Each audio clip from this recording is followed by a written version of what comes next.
chairman of this group. We've had a number of debates over the last few years about Ethiopia, and the last time we met, those of you will remember, we were in the Grand Committee room, across in the House itself, and to see we had some reaction to that meeting is put mildly. Quite a lot of people contacted me, quite outraged by some of the things that were said that night. Others saying we were absolutely right, and things in between. My view is very, very simple, which we always do in these meetings. Our role is to give a forum for debate. If people don't like what's being said, that's their right and their democratic opportunity to challenge what's being said in these meetings. But we maintain the right of people to have their views aired, and that's what tonight's meeting is all about. We have had some discussions with the Ethiopian government, with the ambassador, because he too asked for meetings and discussions following not just the meeting we had before, but previous meetings, and his view is that while things in Ethiopia aren't perfect, they are better than what they have been and getting better all the time, according to him and his ambassador. So no doubt we'll see as tonight's meeting progresses exactly whether there's any differentiation between the government's position and the people who are here tonight and the people outside as we move forward. That's, as I said before, that's what we're about. We're about having an open forum so people can come and have a say. And with that in mind, I ask everybody to respect people who speak, whether you agree or not. Let them have the right to speak, and then we will certainly make sure that the people who want to join in can join in before the meeting closes. Could I ask people please either turn their phones off or put them on silent mode. You'll find it hard to believe, but we are a life support machine. You know, I act as if it is at times. I'm probably only going to be here for about an hour. Mushtaq will take over from me when I have to leave. But what I will say is I'm committed to do whatever I can to help to move this agenda forward. We did meet some time ago now with the Minister who was responsible for the Ethiopian and the East African part of the world, and I'm very, very happy to write the Minister and reconvene that meeting so we can pick up and challenge him on some of the things that are being said from both sides. So with that, I'll hand over to Mushtaq to say a few words.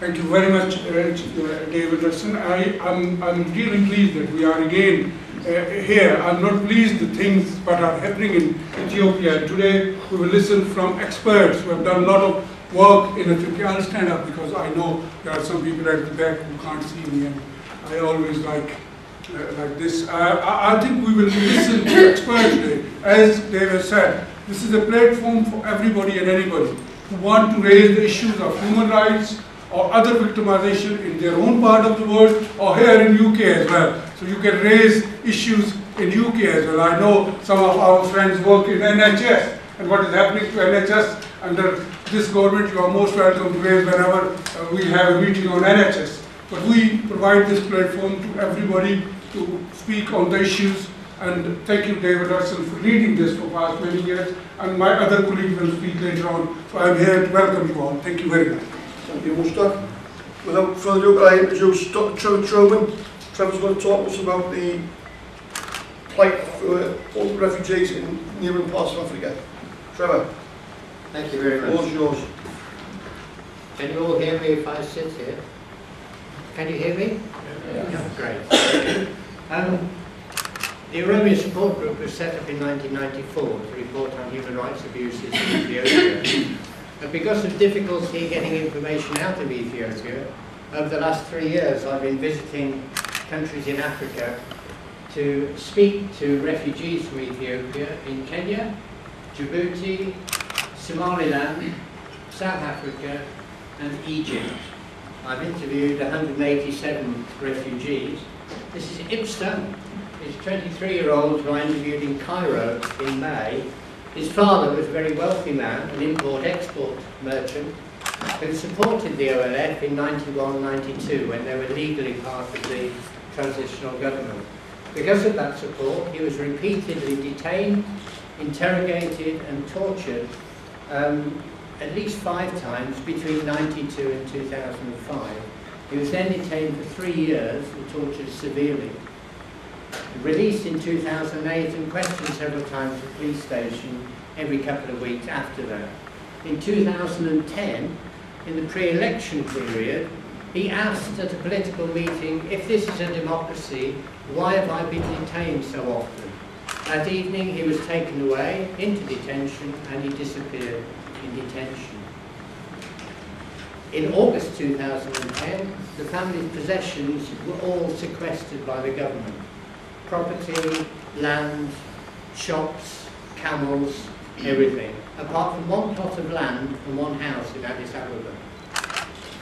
The plot of land was being investigated for building properties on by the government in 2010, and so Ibsa's mother and 4 brothers went to protest. 2 of his brothers were shot dead, and 2 were detained and then disappeared in detention. In 2011, 3 other siblings were detained and disappeared in detention. Ibsa himself was detained when he was a school student just for reading a poem about Oromo history. He was detained for 8 months and tortured, including having his head immersed in water to simulate drowning. And then when he was at agricultural college in 2011, he was detained again for 5 months, severely beaten so that he had blood in his urine from kidney damage, and he was kept in solitary confinement for 5 months, and again his head was dumped in water to simulate drowning repeatedly. My interviewees have reported 372 killings. Now, these are not killings of large numbers of people in demonstrations. These are ones that they could name. These were friends, relatives, neighbours, people in their own cells who were taken away and shot dead. 84 of these killings were of first-degree relatives, parents, siblings, children, spouses. The Oromia support group has now reported over 4,500 killings since 1992. There are probably 40 million Oromia refugees around the planet. Now, if you extrapolate those figures, you're looking at a lot of dead bodies in Ethiopia. Similarly with disappearances, OSG has reported over 1,000 of these now. My interviewees reported 87. 69 of those were first-degree relatives. This is Mulata. These are entry and exit wounds from where his arm was shot when he was arrested the second time. He's a pharmacist. He was arrested the second time in 1998. First time his wife had been detained as well and she was tortured to death. I won't tell you about all the torture he suffered, but I will tell you that his most traumatic thing was having to jump on bodies in graves in Hamaresa military camp so that more bodies could be fitted into these graves. I've now interviewed 4 former detainees from Hamaresa military camp, and each of them described the same thing, being forced to jump on dead bodies so that more bodies could be fitted in. Out of the 187 interviewees, more than half were tortured. 3/4 of detainees were tortured in Ethiopia. This puts Ethiopia in the top division of torturing in Africa. Most surveys of refugees show between 5 and 35% have a history of torture. The only figure reaching these levels that I know of is by the Minnesota Center for Victims of Torture, who interviewed Oromo and Somali refugees in Minneapolis and surrounding areas. Women are frequently raped. This lady was raped by the Kefale chairman and then by a security agent in Kakumika in Kenya. This lady was raped when she was 14 at home. This lady was raped when she was 11 or 12 at home, when soldiers came to pick up relatives.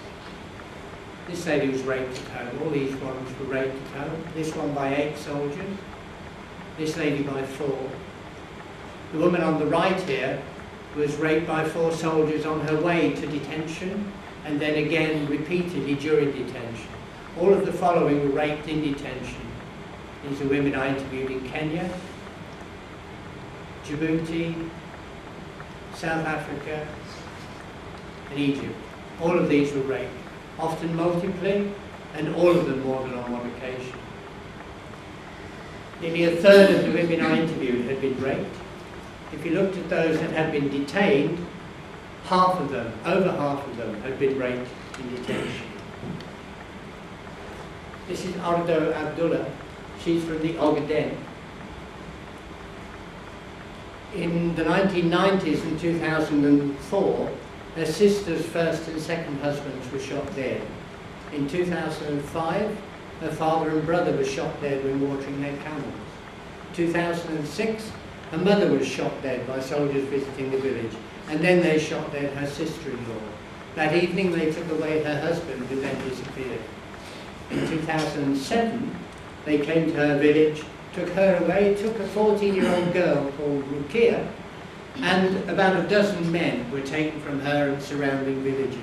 They were marched for 12 days to Govt, where she was detained in a military camp. During that march, she was beaten at night with rifle butts and then kicked with heavy military boots when she fell to the ground, fractured a shoulder blade, she was stabbed in the neck, had blood in her urine from kidney damage, lost her 4-month pregnancy, but she said the worst thing was hearing the screams of this 14-year-old girl as she was raped by the soldiers that accompanied her.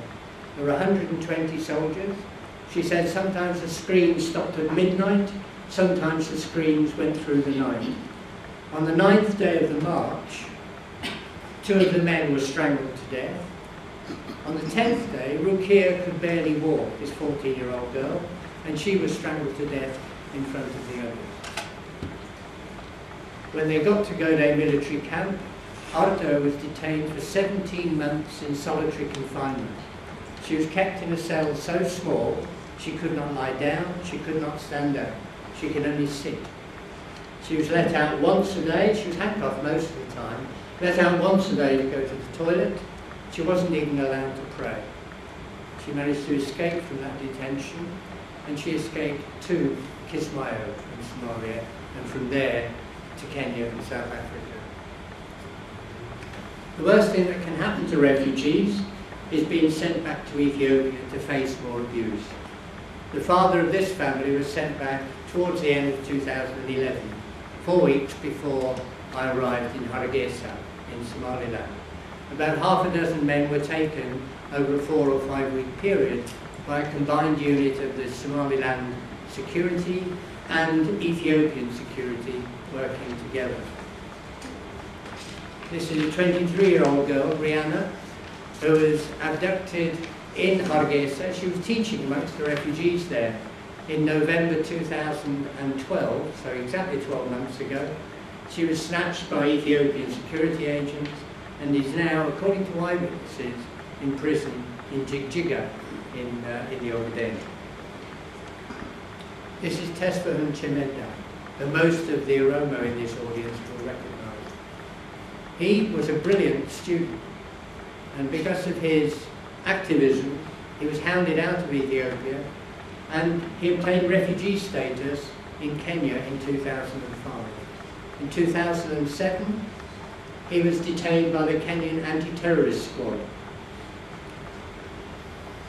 He was interviewed by them and passed.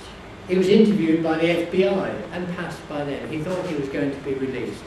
But the Ethiopian security apparatus, in connivance with the Kenyan CID, managed to smuggle him back to Ethiopia despite a habeas corpus writ being issued in the Kenyan courts.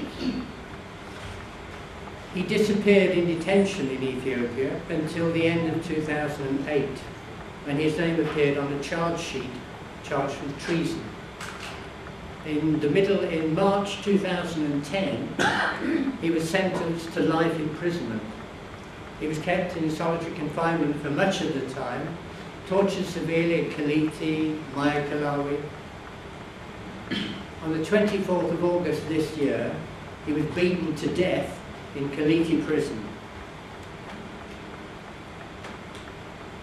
This is madness. The British government gives more aid to Ethiopia than it does to any other country in the world. Ethiopia gets more aid from other countries than any other country in the world apart from Iraq, Afghanistan and Indonesia. 3 billion from the States in 1 year alone. While it's been receiving this aid, the number of people who are food insecure in Ethiopia has not reduced. It is still in millions. While it is receiving this aid, which amounts to between a quarter and a third of its budget, it has built one of the biggest and best equipped armies in the whole of Africa. While people are food insecure, it has leased over 1 million hectares of land to foreign investors. Now the British government says that it has to remain engaged because if it remains engaged with constructive dialogue, it can improve the situation in Ethiopia. I've been hearing this since 1994, and the situation has not improved one bit. We want the Ethiopian government to be held to account by the British government. We want proper sanctions to be held against the leaders of Ethiopia.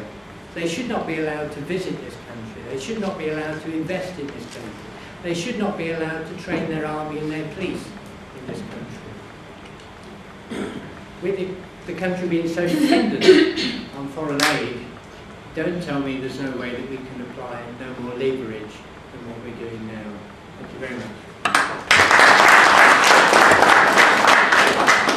Thank you, Trevor. Very, very worrying description.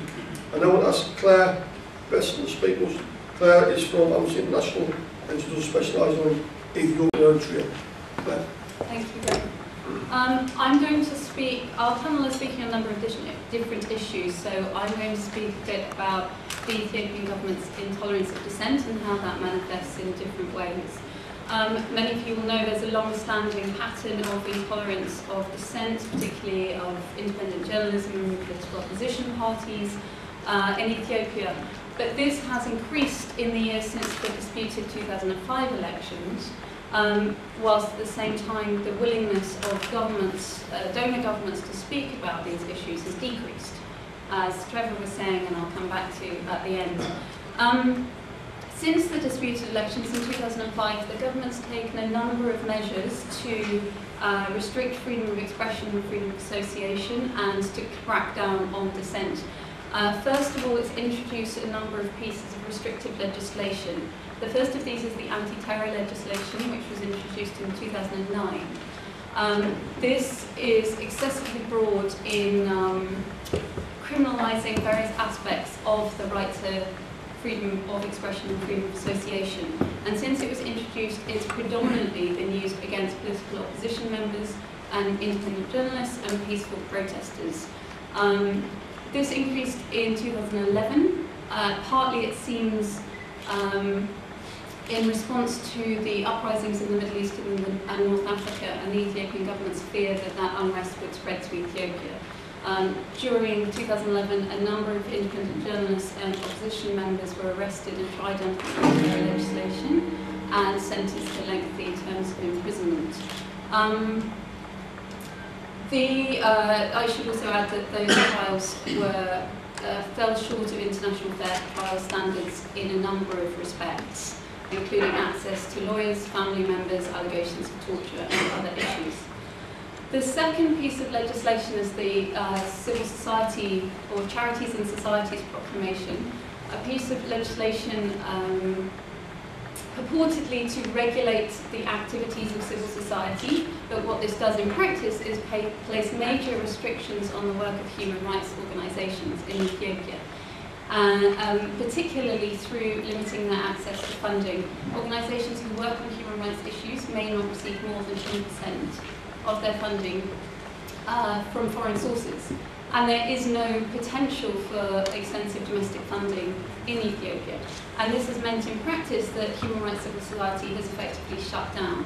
A lot of organisations had to close or they changed their mandate so they don't work on human rights anymore. And those that are trying to continue their work had to significantly reduce their staff by 70 or 80% in the case of the two leading human rights organisations in the country and close a number of offices. There are also a number of other restrictions against the independent media. I think, if I remember correctly, the Committee to Protect Journalists says that Ethiopia has caused more journalists to go into exile in the last 10 years than any other country in Africa, and is the second highest jailer of journalists in Africa. And a number of publications were banned in the last 3 years, and a number of other restrictions cause the independent media to self-censor or to shut down. I mention these two areas first of all, both because the legislation has been brought in to restrict freedom of expression and freedom of association, but what this has created is a context where there's almost no one left in Ethiopia to monitor and document human rights violations, to attempt to hold the government to account, to provide assistance to victims, to comment on draft legislation, and a number of other essential functions. And this creates a context in which the government continues to be responsible for widespread violations with almost complete impunity and almost no scrutiny. This includes from the donors, and we'll come back to that again. Another area in which restrictions on freedom of expression and association or intolerance of dissent has manifested and has increased in the last couple of years are violations of the right to peacefully protest.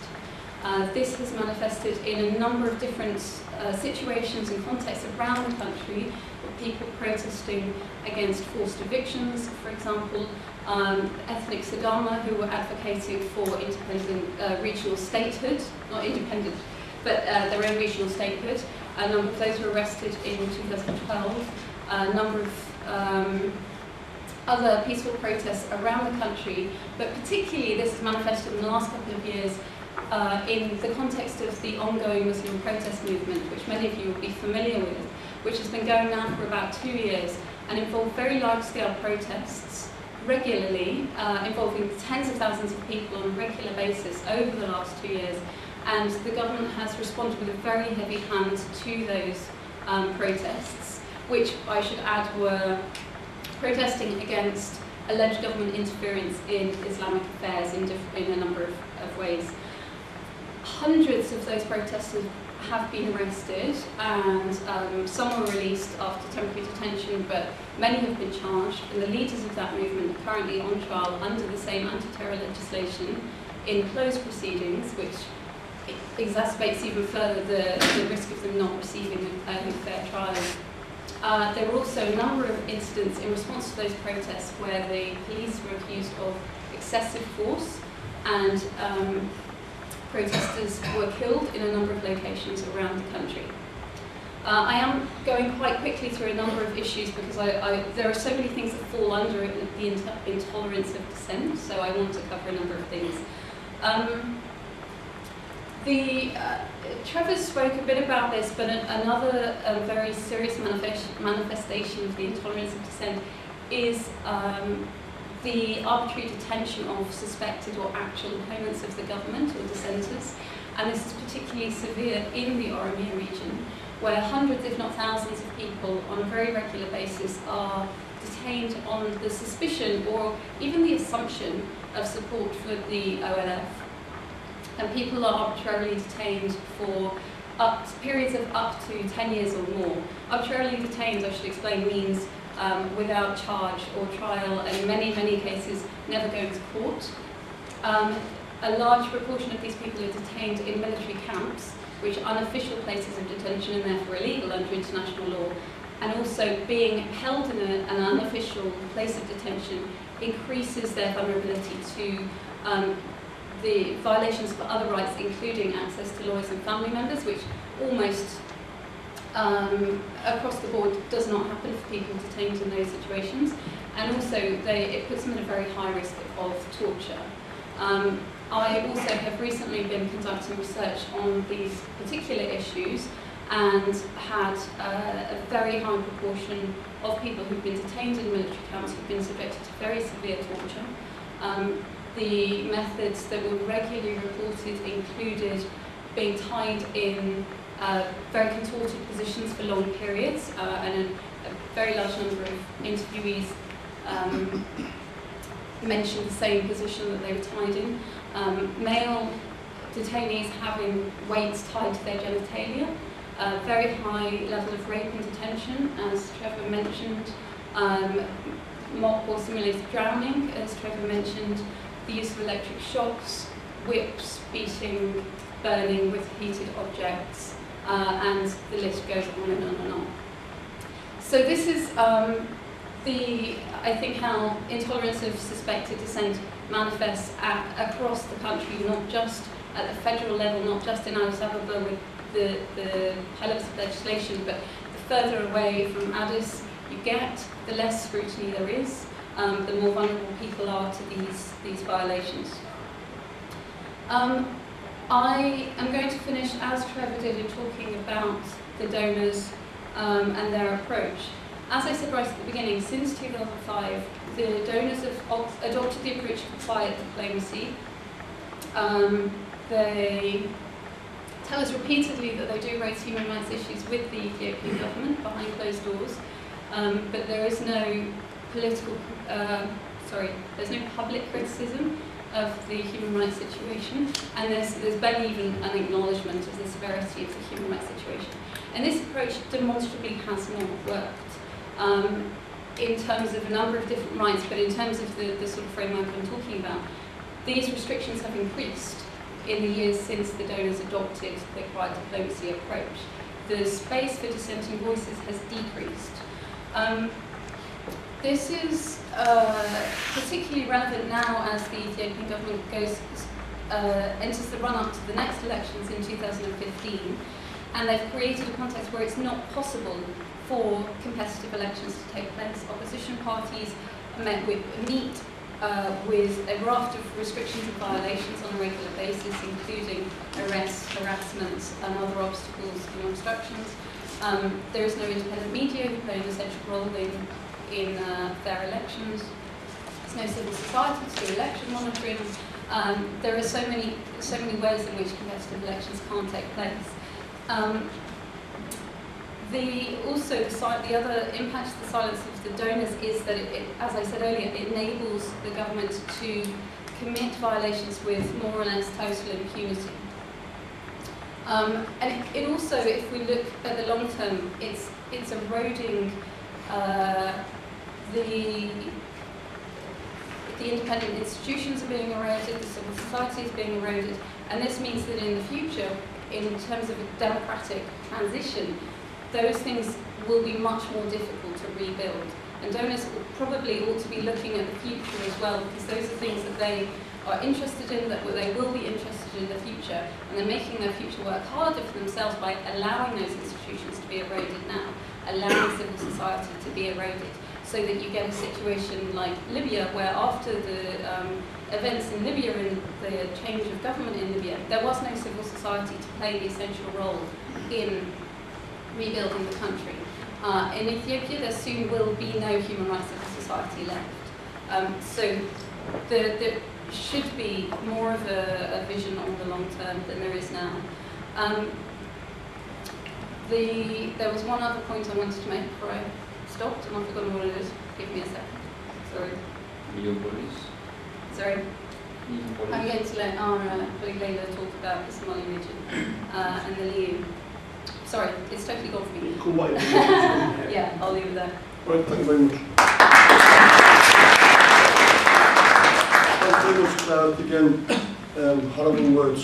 Can I now ask my friend Teshale Aberra to speak here? Teshale is a former judge of the Supreme Court of Oromia.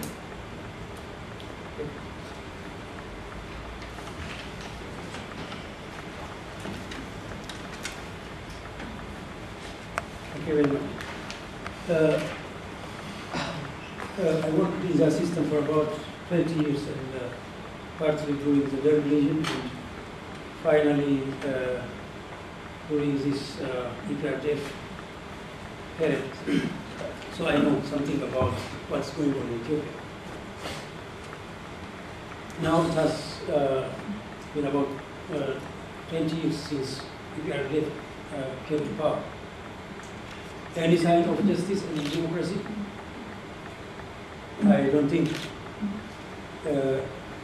But let us see. As everybody knows, during the imperial era, there was absolute monarchy assisted by feudal lords who held every power in a system of serfdom. People were near slavery, and this created a very huge resentment among other problems and led to the 1974 revolution, as everybody knows. The socialist regime came to power and make an end to serfdom. It was much praised action taken by that regime. They nationalized big industries, but almost everything. Political power was monopolized by one party. It was the policy of the government, it was very clear.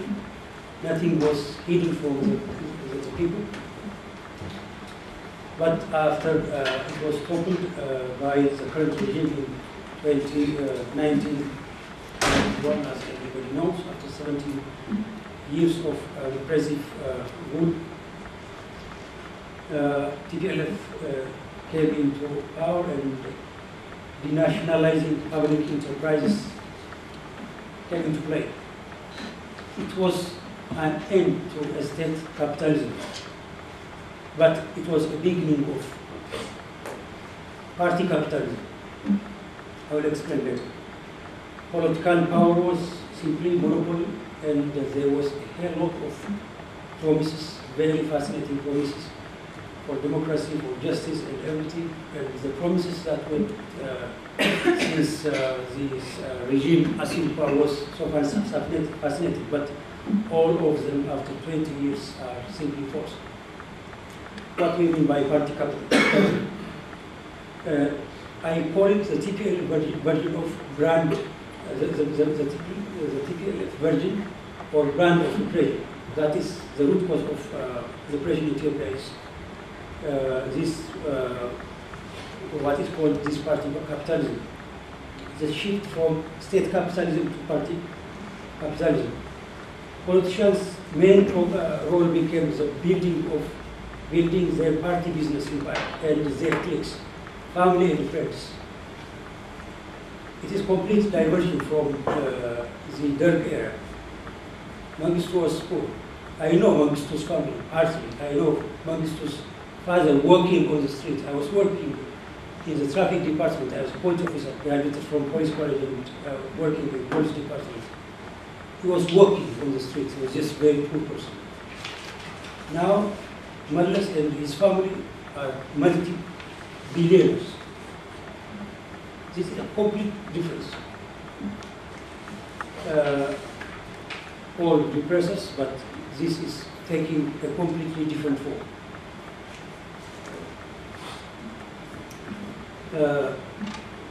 How did it happen? Transfer of public wealth to TPLF business empire took shape, and it was without shame that it has been taking shape since 1991.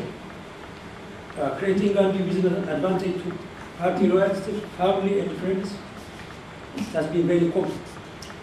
Establishment of party-owned companies and related crises required a lot of sacrifice, including the duty to cooperate to repress. Every institution, every individual is meant to cooperate, otherwise it is very dangerous.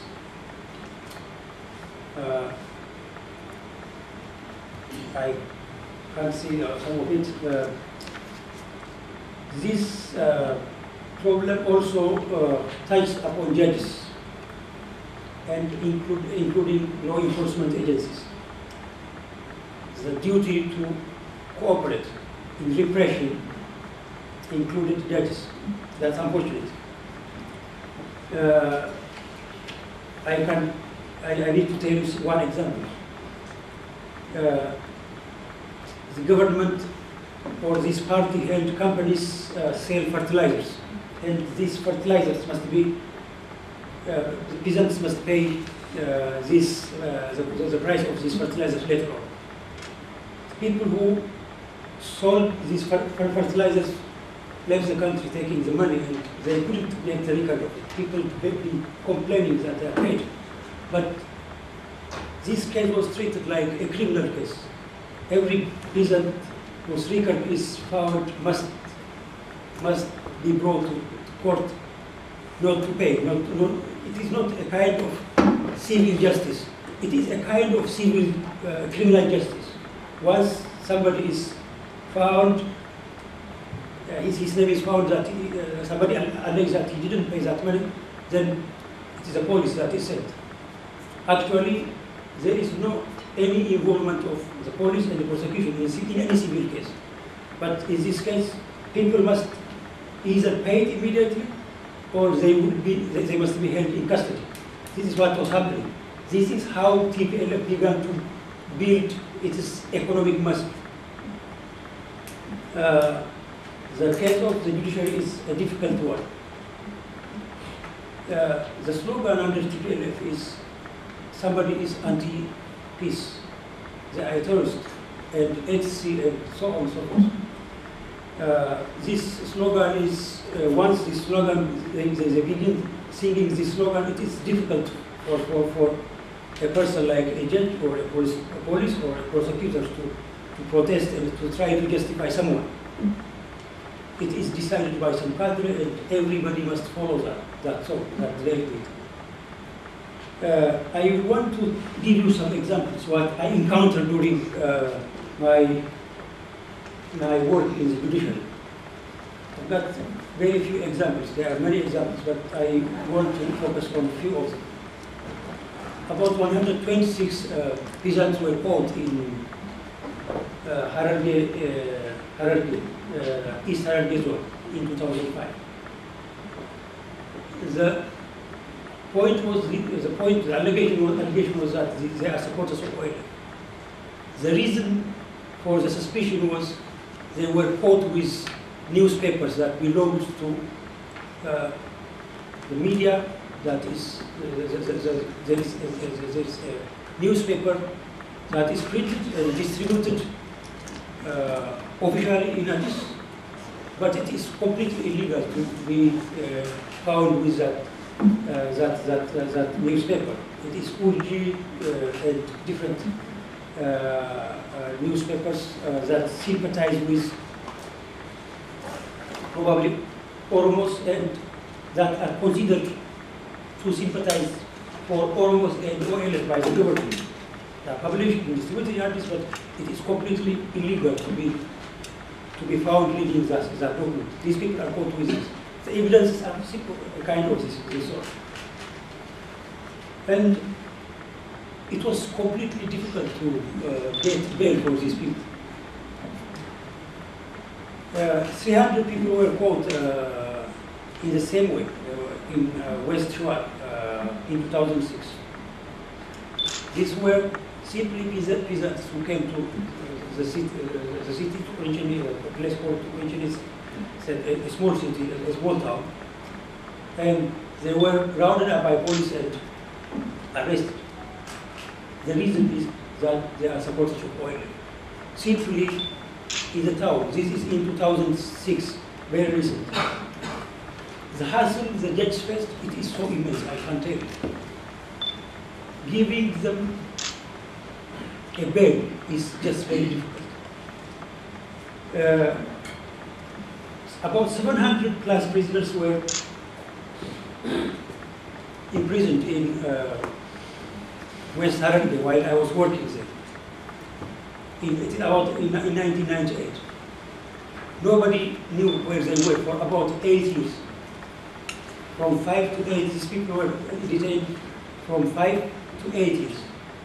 Where they were detained in a military barrack. The war broke between Eritrea and Ethiopia. They have to hand over to police, the police officers working around them. We're asked to give them an arrest warrant. To issue an arrest warrant, the court needs to know whether these people are accused and what the accusation is about in the first place. There is any complaint, and the report the police have is that the guys in the defense told them that these people are supporters of oil. That's all they know.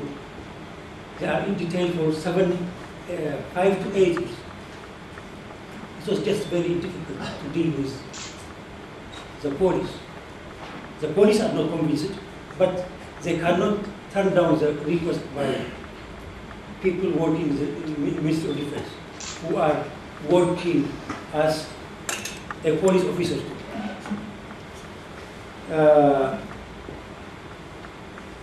Let me tell you one very crucial experience. I went to West Oromia. There was a very serious crisis, and I was told that I have to go and clarify things, as I was working as President of the Supreme Court. I went there and there was a crisis and they were complaining about it. And I asked them why they accused that particular judge. They told me one thing. This judge belongs to us. He was trained, he was our cadre. We sent him to civil service college. He graduated and he's employed in, he's appointed by the judiciary, but he betrayed us. He knew what a person called somebody, I don't remember his name, have done to us. He killed about 11 or 11 members. As a hint, by mistake, he killed someone. That someone was told to belong to OLF, but that guy is an Amara by birth.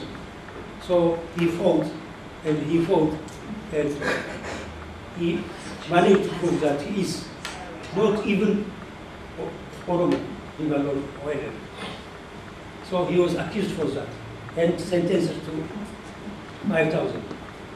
So the defense was, this man knows that this is a person who killed 11 guys. And this judge knows it. He belongs to us, he worked with us. Why he couldn't, he failed to take into account the fact that he killed 11 OLF members, kills, and he is rewarded for that. So that killing an Oromo guy is an incentive, or it's a mitigation factor for someone. It is something that you expect promotion. The Prime Minister said crisis. This is one thing. Students demonstrating during the demonstration in Ambo were arrested, and the police reported that one of the students was caught with a kind of bomb. The Prime Minister heard that and vented that in the Parliament. Finally, this man brought to court, and when we begin listening to the witness says that it is not a bomb, it is a stone. So it is not a bomb. So this this person must be accused. The argument became that the Prime Minister himself testified in the Parliament. How dare you release the person, saying that he is innocent, because the Prime Minister says so, he's a criminal, so should the court say that? This is a system of court in which we are working. I want to stress this one, the final bit. I am almost done. The arrest of 18,000 prisoners were arrested in Oromia, Desa camp, following the 2005 election. These people were caught from Addis and arrested in Oromia. And I was approached by the President of the Federal Supreme Court, saying that, came to me and told me that we are in crisis. These people are CUD supporters and Amaras, and the enemies of the Oromo. So it is time for us to retaliate. It is an Oromo. He is from Tigray. It is for him and me to retaliate. This is how he thinks the judiciary should act, should perform. I have to turn it down. But it was one of the reasons for me to leave my country. I know that, or I knew that many people who are detained who are caught in Oromia are taken to the Federal Supreme Court, simply to be judged by Amara judges who they think are against Oromos. I know that. Knowing that, I must have taken this case and retaliated. That's what's expected of me. And that is how they are operating. The effect of 2005 election, let me say, I'm done, I'm very it clips. The 2005 election was, the blaming was for courts. I've been saying that there's a court failed to issue constitutional order. Why?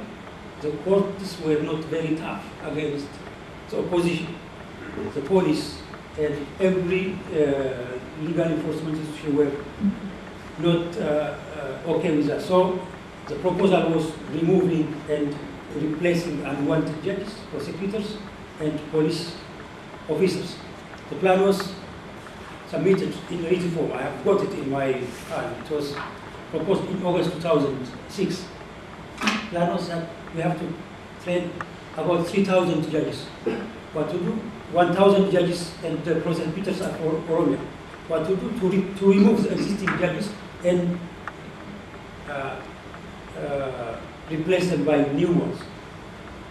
The result, as you saw, it is the 2010 election. That's it.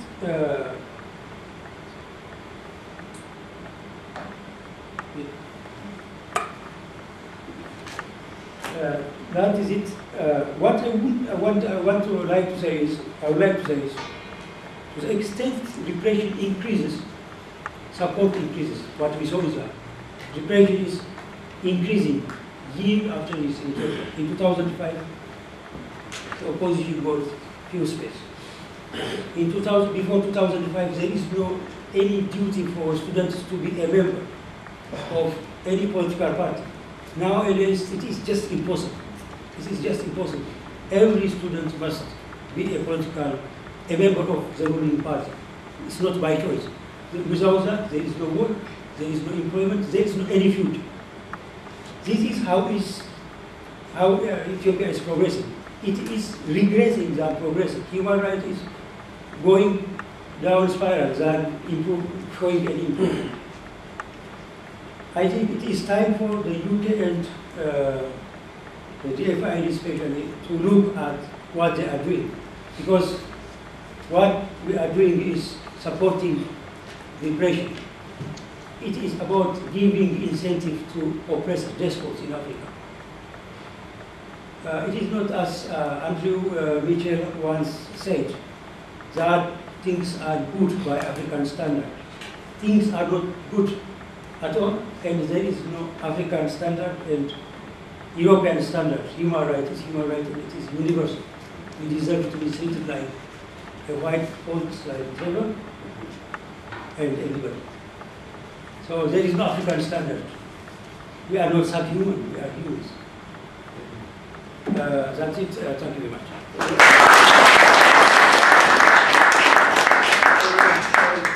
I'd like to call Leyla Hasan to speak to us about the human rights crisis in Oromia.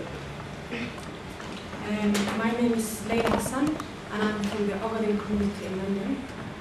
And I'm going to start with a brief history about the Govt. The Govt population is estimated about 6 million according to the Ethiopian government, which the local people claim to be nearly twice that number. The people are Somali and have a single language, culture, and socio-economic structure.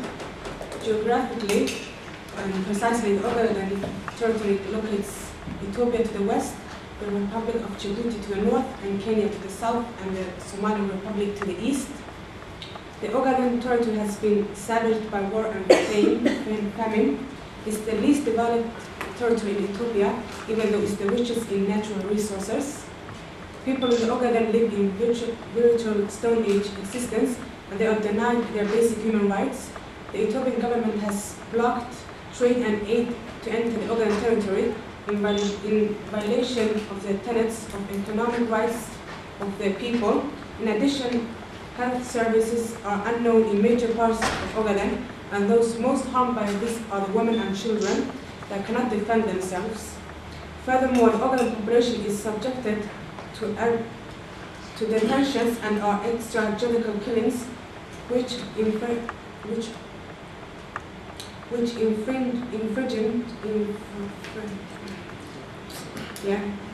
Govt people are in constant fear of the Ethiopian soldiers. Any day could be the day that their villages is burned and they are forced to flee the only home they know. Mothers and children have to pack their few precious belongings and walk for many miles and days with no food or support. And in 2005, more than 100 villages and houses were burned in Ogaden. This is a deliberate policy to evict the people from their localities, moving them to any other place where they have no access to shelter or subsistence. When villages are burned, people either stay in territory as undocumented internally displaced people or flee to neighboring regions and countries such as Djibouti, Somalia, Yemen, and Kenya, where they have to live as refugees. These methods of torturing villages and forcefully displacement have been clearly documented by human rights defenders such as Human Rights Watch. The Ogaden territory has been under blockade and economic aid has been under blockade economically, and aid embargo which stopped any trade the civilians had with their neighboring countries such as Somalia and Kenya. And in Article 22 of the Universal Declaration of Human Rights, everyone as a member of society has the right to social security and is entitled to realization through national efforts and international cooperation, and is accordance with organizations and resources of state of the economic, social and cultural rights indispensable to his dignity and free development of his personality. The Ethiopian government has consistently and persistently denied the Ogaden people their rights of economic freedom by imposing economic embargo and blockading trade routes that deprives the people of their ability to survive and engage in self-sustaining enterprises. The Ethiopian government systematically attacks women and children as they are the weakest in civil society because they cannot defend themselves. The raping of women by Ethiopian soldiers is very common in the Ogaden territory. Many women have died or become disabled from gang rape.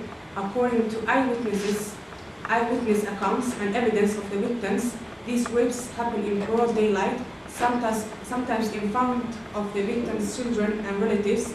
It is dehumanizing and degrading and blackmails the victim's family. We, the Ogaden community, appeals to the public to demand from the governments sponsoring Ethiopia to take heed of the crimes against humanity being committed by the by the present regime of Ethiopia, and stop aid that is financing crimes that amount to genocide. Ethiopia has constantly used aid money to finance their military while claiming to eliminate famine and poverty. On the contrary, the regime promotes famine and poverty through the destruction of livestock and property.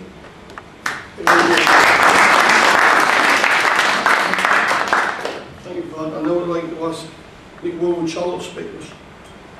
Yeah, thank you. Sorry. Sorry, Will. Well, I would say that while the countries like UK governments continue to support Ethiopia, the government as well continue to repress its own citizens. In light of what is taking place right now in terms of land grabbing, people have been displaced. So, do you hear me? If anyone?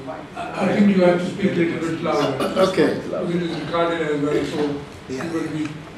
So, yeah, people have been displaced from their own ancestral land.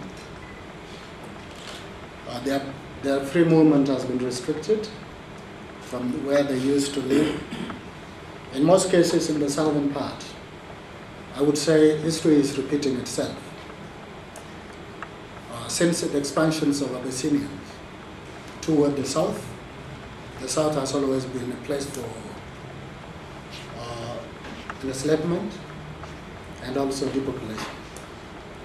So land grabbing has also that effect to a degree, whereby these people who have lived peacefully with their own natural environment are now being deprived of their own survival means. while the community continue to get over what took place in the 19th century when the Abyssinians were expanding, this human rights violation in the name of development is taking place today. I must remind you that 10 years ago, the Ethiopian government took a ruthless step to commit atrocities that amount to genocide, and genocide by definition means definitely qualifies for the people who died during 2003. Until today, so many people have left their homes and are now refugees across the border. So the Anuaks were targeted, and in 3 days about 500 Anuaks died. And they were killed by the Ethiopian armed forces in collaboration with some Ethiopian traders, civil servants, and unemployed Ethiopians who are living in Gambela town. So this horrible image remains within Ethiopian government. And yet the government has not done anything, even to serve apology to these people. Not even compensation or any legal redress for that matter. The international community, including the UK government, has remained silent when the Ethiopian government, that is entirely dependent of foreign aid and food aid, is committing atrocities in Ethiopia.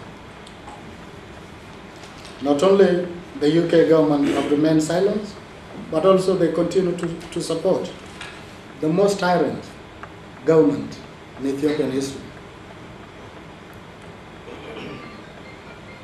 So this is not something that we are going to put under the carpet, simply because right now land grabbing in all its forms has created tension within Ethiopia as well as internationally. As I speak today, the UK government is actually being accused of collaborating with the Ethiopian government to implement what is called villagization program. And the Ethiopian government call it voluntary program, but in reality, it is involuntary program.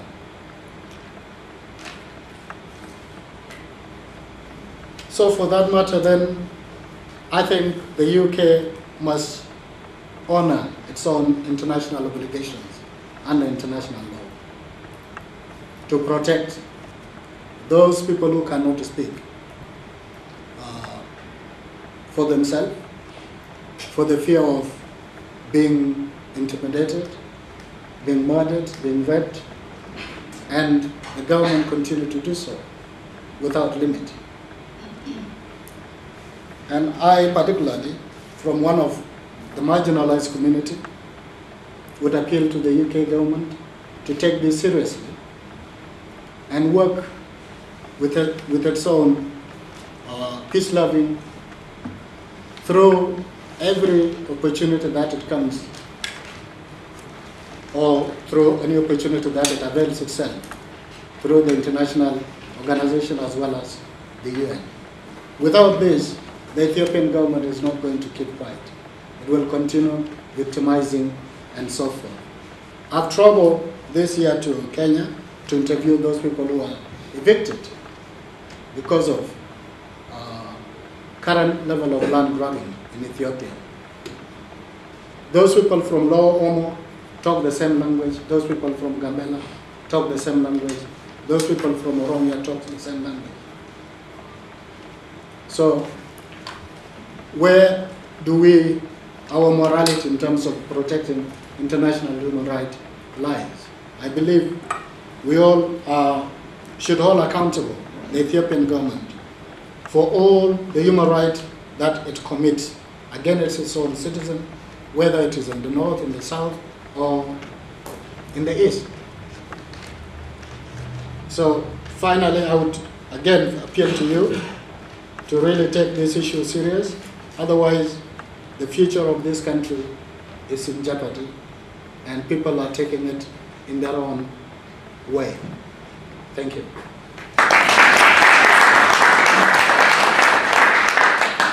Very much, very sobering what went on. I'm now going to ask my comrade Saundra Satterlee to speak on behalf of everyone. Saundra. Thank you very much. I just make a few comments. I'm not an expert on Ethiopia. I did have the privilege of living there during the regime of Haile Selassie, which was certainly feudal, but I don't recall massive genocide having taken place when I lived there in the 1960s. What we see in the news these days about Ethiopia is its role in the economy having strengthened recently in 2007, since 2007. This ignores other issues as have been referred to this evening. The rich seem to be richer. New starts, new company startups are reported in The Economist and other papers. Then we have The Guardian, who talks about human rights issues, amongst a few other publications in Britain. 29% of the population in Ethiopia live below the poverty line. It does remain a poor nation, even though fortunately these days we don't see Ethiopia in the news because of drought and famine. However, I believe it's something like 1.5 million people have been displaced in the land grab, has been referred to already this evening, by foreign speculators. The Indians, for instance, have purchased a lot of land for peanuts. People are losing their livelihoods as a result. At the end of the Nellis, when Nellis died, Hillary Clinton came out in the New York Times and praised him as a strong leader, and which ignored his human rights track record, as we all know. Really, basically, things that I would like to touch on have already been spoken about much more eloquently. In the first team that went out there to report and I'm sorry that he's not here today. I think he would agree with me that the human rights record in Ethiopia remains appalling.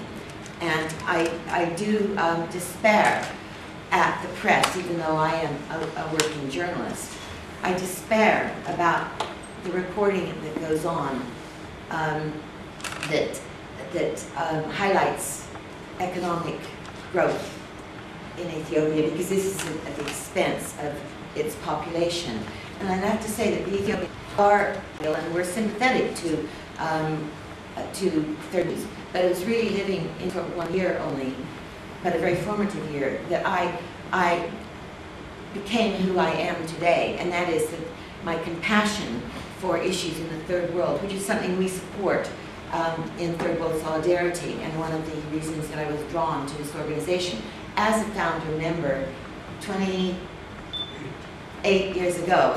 And I'm a freelance journalist, so I can spend a bit more time on issues, but I hope and look forward to continuing meetings like this, because Ethiopia is a very special case. It's overlooked too often, and as it that I came across says the same thing, and it could feed other people as well if you didn't have the level of corruption that exists there today and has existed for too long. So I do hope, I know for sure, amongst us in Third World Solidarity, we will continue to have meetings that try to bring some kind of greater public acknowledgement, and through our illustrious chair, Dave Anderson, a greater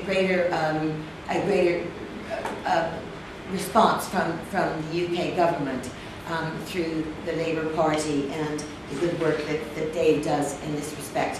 I thank you very much, and really my heart goes out to the people of Ethiopia. I know many of you are Ethiopians that are displaced.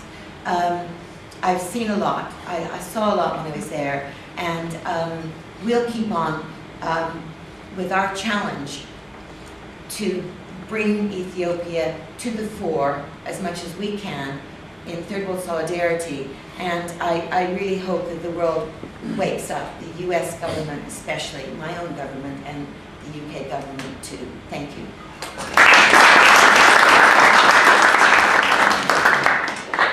Thank you, Saundra. Can I just say, ladies and gentlemen, I'm going to leave in a moment. That's Mushtaq lead the discussion. What I will commit to is, from what we've heard tonight, it's probably now 2 years ago since we last met the government, and clearly things are not getting better, if anything, getting worse. I will commit tonight to making sure that what's being said is pulled together in a letter to the Foreign Secretary. I will put down parliamentary questions. But while I was speaking, there's actually an all-party parliamentary group on Ethiopia, and the chairman is Alamu Robertson, who is a colleague of mine, even though he's Conservative. He's a member of Parliament for Tewkesbury, and as we speak, he's in Ethiopia, tonight with another colleague of mine, Stephen Hepburn, and I think we should ask them if they would host a meeting where we can take this discussion, say to them, you've set up this group to support the work of Ethiopia in Britain and in Parliament. What are your comments on what we've heard tonight? Because I'm convinced that those people who are from different political parties would not be happy to hear what's being said tonight, and there certainly wouldn't be people who would want to sweep things under the carpet. So I'll certainly commit to that, and without any further ado, I'll hand you over to Mushtaq. Thank you. Okay.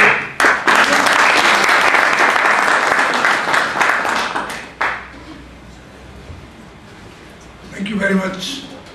I think there is a lady, and I've got a chair on my right, if you don't mind, or you'll come late, but I think we will continue. Thank you very much, Dave. And I also want to welcome two people here, three people rather, who are here. One is from Committee to Protect Journalists, Elizabeth Mitchell, and then I have got two people sitting there. One is from Amnesty International, Ethiopia group in UK, Patricia Bartley and Nancy Towers. So I welcome you all among us, and I don't know your name, otherwise I will say welcome. Say name and introduce us. I'm Nicole Piche, coordinator of the All-Party Parliamentary Human Rights Group, and I was at a meeting actually that we organised in Central African Republic, which is just finished. No, you're most welcome. I think you just missed quite some time, but now is the time of debate. And to start the debate, can I invite Kefale Alamu, who has worked with me for past many years, and we held 3 meetings in this House of Commons. First was in 11th of June 2009, and then in 10, 11, and then in June this year, which created a lot of comments for us as a third world solidarity, because a lot of people wrote about it, that you have been criticizing the government, which is doing very well. So let's listen to other people, but first Kefale Aberra. Thank you, Mr. Lasharie. This is really very important because we have been discussing this issue several times. Speak up. Speak up. Sorry.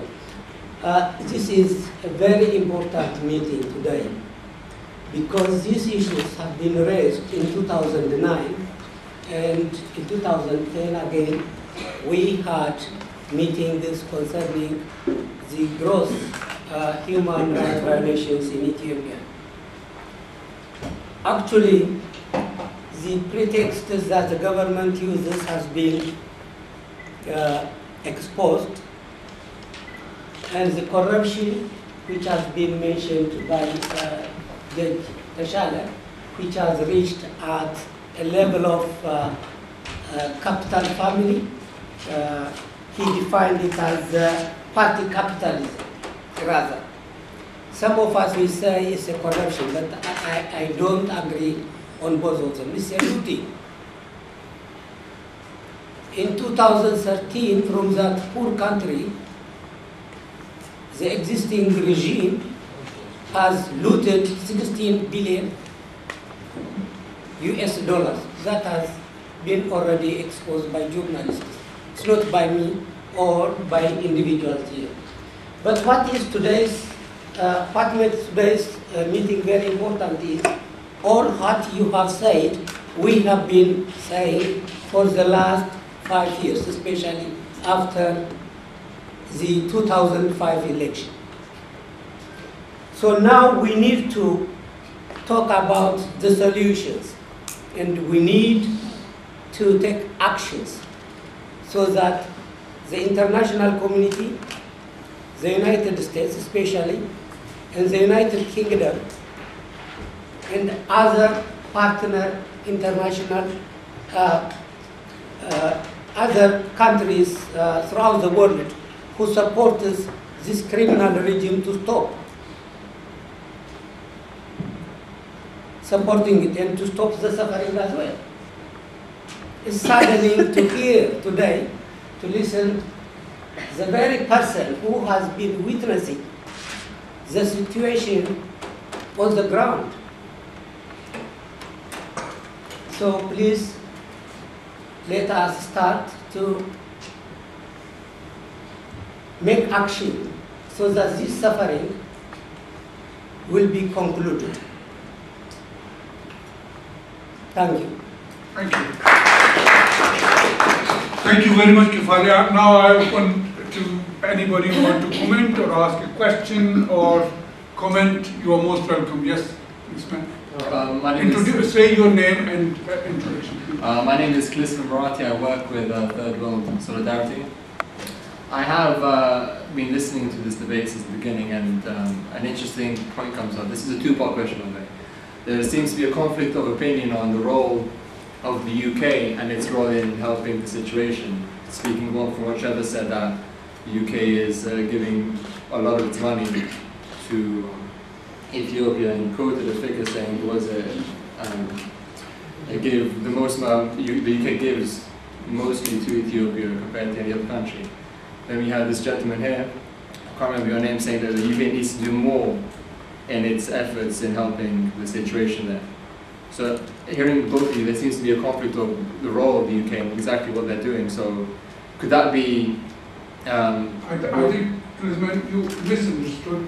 Both have agreed that the UK is the largest donor of the money to Ethiopia, and they both agreed that they are not doing enough to look into the human rights violation in Ethiopia. Am I right?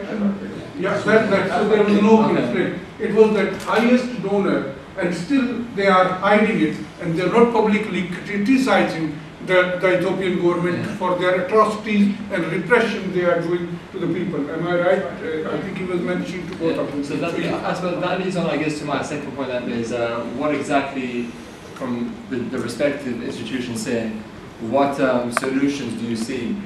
Because solutions are obviously the key question that we all want to answer. So what exactly are the core things that need to be done by the people themselves in Ethiopia and also supported by external bodies?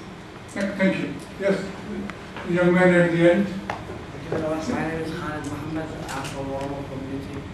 I don't think this is a debate because everybody has their views very similar. But what it is, you know, Ethiopian government, if you bring them here, you can't debate them face to face. I don't know if you ask them or not to attend this meeting. You want to face them, and then we'll debate with them. But all of us is very similar. We have few differences. You know, we have our views are the same. And the UK government, someone have to come here, and then we debate with them. Thank you very much. Thank you. Thank you. Yes. Yeah, my name is Abdi Hassan from Organic Community. I want to talk about the aid to... Could you ask question or brief comment, not a speech? Yes, yeah, I know. Yeah. Okay, my question is about the UK aid to Ethiopia. 5 years ago has been given 15 million pounds to Ethiopia to make better life, and that money has been used by organizing and create and bringing more training for those who living in the cities, gangs, we call gangs, and those now is called Liu Police, Special Forces for Ethiopia. Their job is only to kill, rape, and loot. That's their jobs. If they haven't done that, they will be in prison or they will be killed themselves. And that money is from UK. We have information that the head of gangs in Ogaden is coming next month to UK to apply again that money. Those 15 million pound again. So I want to ask the UK government, why are they doing this? Thank you. Thank you very much. Any other question or comment before I ask the speakers obviously to respond to it? Yes. I'd like to mention something. Many times people say your name. My name is Betana, from southern Ethiopia, Sidama. I like to some misunderstood concept, and it is always from outside and sometimes goes to Ethiopia. That is what they call now the excuse many times they are giving why they are doing this, helping Ethiopia because the economy is growing. That is absolutely nonsense. The Ethiopian economy is dying totally. Now, during Haile Selassie's time, we have a lot of experience. Less than 1 million people was in famine that caused the power Haile Selassie to remove from his throne. But again, during the dark time, there were about 3 million people starved. The Ethiopian economy was all time, that means going down and down. Now, about 16 million people are in the need of, some are in starvation, famine, about 5 million, but 16 million in general, Ethiopian need assistance for food. That is why Ethiopia, today people are running from the country to refugee, dying in many places. As you have seen in Saudi Arabia this week, the people were dying there, they are not the political refugees, but economic refugees, because they have nothing to eat in Ethiopia. That is why they are running there. Many people are dying all over the world, running away from Ethiopia, hundreds and thousands every year. Why people, they say economy is growing? No, this is dying. Ethiopian economy is dying. People do not have 1 meal a day in the rural areas, in the countryside. Very few who are influenced with the party are rich and have built up, as we mentioned, the party capitalism. Today people are landless. Even Haile Selassie's time we opposed the country, the government, because the land system, feudalism. Now it's worse than that. Today, worse than feudalism. People have no land at all. Even Dark, at least they give land to the tillers. But this government has taken land from the tillers. Please, people, let's understand about economic growth. That is false assumption or false comment.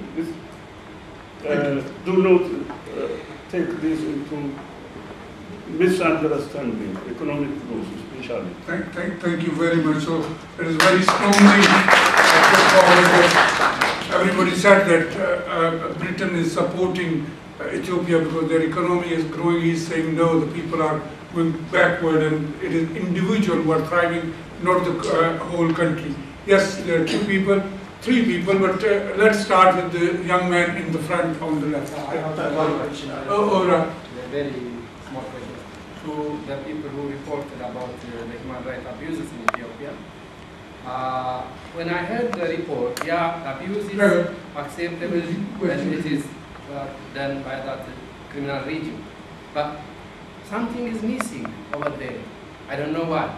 Because in Ethiopia, inside Ethiopia, everybody knows, in one time, 25,000 of Ethiopians was evacuated from their places. And others also in Benshangul region and others. But that is a human rights abuse inside.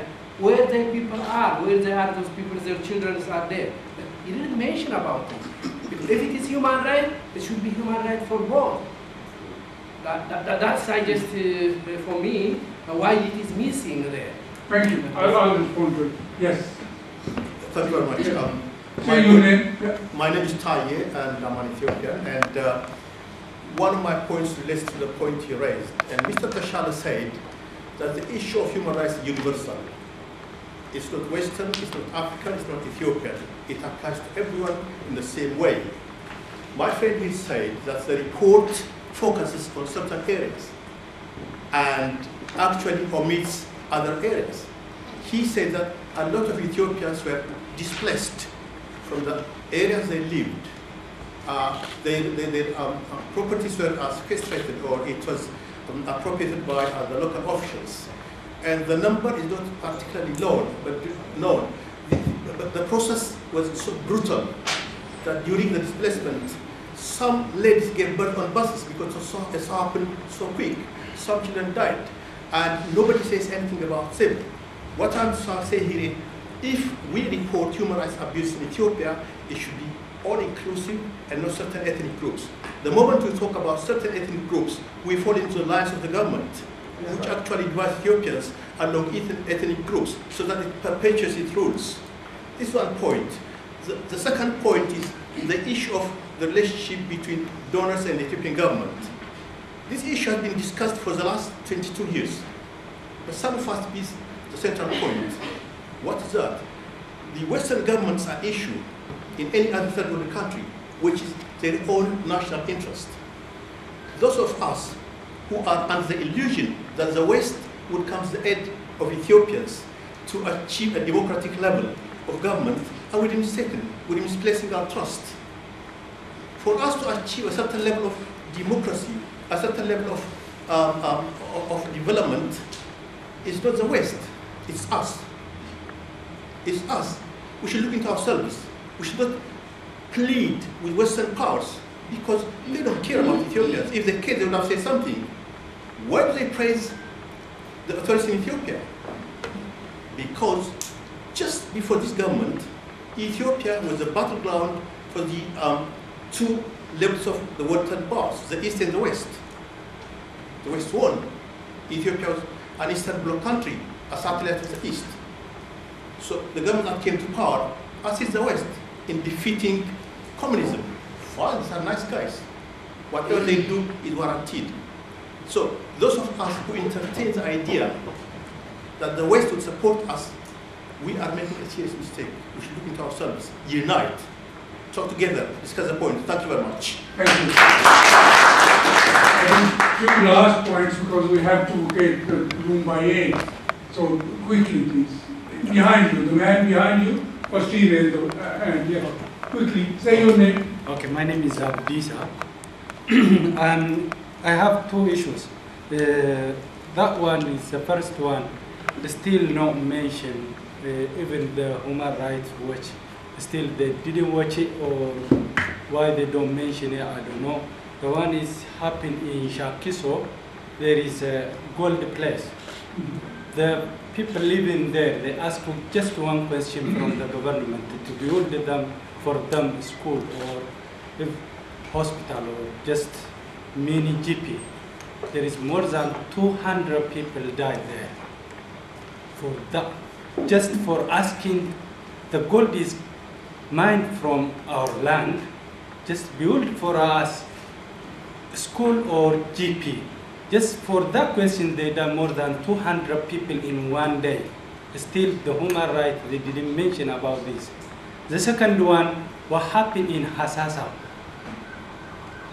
last year. When the people pray, Jum'ah is Friday prayer, the government force, they want to take the imam to the prison.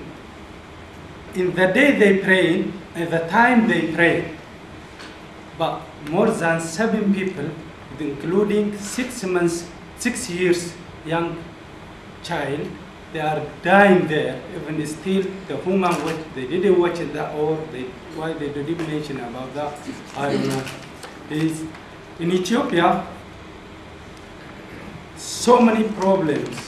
I'm working with the related to government school. So many have been in university as well. I'm going to ask a question to everybody at the end once you finish, and it will answer your question as well. Thank you very much. We have heard you. I think we will listen to the 2 and 3 of them. Quickly, please. Yeah. Yeah, it is actually one point being missed here. Nobody raised it. That is what I would like to raise. The fund given from here is the maximum given last, I think, 2 years from DFID. That actually includes democratization and human rights respect and all that kind of thing. But after the 2005 defeat the government had, the government changed the policy. All actually activists are funded, and all the meeting run by the government was actually being financed. Those who attended the meeting, they will get 100 bill. So that is actually clearly the government is funded, because the defeat from here are giving money to the government. The government is actually funding its campaign in all areas. So as a result, the oppositions are not functioning. So there is no function for the opposition. It was mentioned. Yeah, that is one point I wanted to raise. The other point is actually social engineering, what he actually raised. And villagization was actually started during Derg. It goes on and on and on. It is coming now to that level. And again, who is funding it? The West is funding it. So the economic development or economic increase of the country is because of the fund given, and at the same time the resource available is there was given to those who can actually spend a little money to the government. Last time when the election was run, the government actually gave ultimatum to all capitalists, all the people who have got business, to vote for him. If they don't vote for him, they are actually losing their property. So that is what I would like to mention. Thank you very much. You wanted to ask me a question? Next. There is a young man there. Yes, please. You are a young man for me. Thank you. Just to mention a few points as well. No, behind you. Thank you very much. Sorry, I'll come to you. A point I want to raise, I think your name? Balai Ethiopian. Thank you. We heard evidence from speakers earlier, and that is sufficient to act on, either by us or by the government of this country. I was in Sudan when the change of government took place in 1991, able to observe that the British government was very active indeed in front line to bring change in Ethiopia. But right now, that amount of support is not there. What I'm now asking the question to internationally, we have evidence in hand. We have public left alone with no protection, both in Ethiopia and outside, like what happened in the Saudi Arabia right now. What opportunity do you have to take up this case in the United Nations? Thank you. I know there are many people who want to ask questions, but please quickly. Young man at the end, say your name. Yeah, you with the cap. With the cap, yes, with the cap. You want to then sit down and let him ask a question. Yes, the man will be able. Yeah. Thank you very much for giving me the the chance. I would like just to highlight one point which has not been discussed much, but Claire has been in her presentation. Your name is? Sorry, my name is Nasser Hassan. Nasser. Yeah. Just that point, which the UK government has not been doing enough to avert the situation, and thus one of the reasons is the UK government cannot see the dangers the situation poses, especially the Ethiopian Muslims movement, which Claire has been mentioned. Since the movement for the last 2 years, a lot has been happening, a lot of people has been killed and tortured, put in prison, a lot of things. Because this is a religious thing, and the Muslims, they have been calling the government to respect their freedom of religion, but instead the government is going against the people's will and forcing them to accept a sect which they brought from Lebanon, and this creates a problem. And a lot of these scholars are in prison or have left the country. So if the UK government has not put enough pressure or use their power to avert this situation, it might escalate and go to, so far there has been a peaceful protest, but no one can guarantee it will continue like that. And we should, especially the UK government, should consider the geopolitical situation of the country, and we have to learn a lesson from Al-Shabaab, because so far what we are witnessing is most of the scholars are out of the country or they are in prison, and this is emotion taking over. So there is no one who can preach patience and encourage dialogues. So if the UK government stop putting the pressure on the Ethiopian government and then averts and give the people the right to exercise any religion they want to exercise, then it might be catastrophic. What is sad is still we have been calling the UK government to act, we have been protesting, we have been writing letters. What we are receiving is, oh, they have mentioned or raised the issue with the foreign minister or the prime minister. This is not enough. And I received from one of the MPs a letter recently saying, oh, the Ethiopian government assured them they will respect freedom of religion. So the UK government is acting on such assurances, which is given by the same people who are violating the human rights situation. And I heard Dr. Trevor mentioning the human rights situation have not been improved. Actually, it is getting worse. There have been reports of women raped. Now they are starting raping men. If you are following the news recently, one of the central committee of the opposition party, he has been raped. This is a new beginning in Ethiopia, and it is very shameful. So the UK government should act, and we have been hearing from other EU countries as well. They have political allies, let alone economic allies. So this has to stop. If they are allies politically, then they are equally responsible what the Ethiopian government are doing. So there is a danger. We have to learn from Al-Shabaab what's happening there, and we don't want the same thing to happen in Ethiopia. So we are the UK government to put... Thank you, Ermias. In terms of the nature of the TPLF regime, I mean, there is ample evidence in the last 22 years. You know, it's the most undemocratic, repressive, dictatorial regime, which is really persecuting, and it has been documented by Amnesty International, Human Rights Watch, CPJ, and the State Department. And we heard today as well, you know, concrete, examples of what is going on.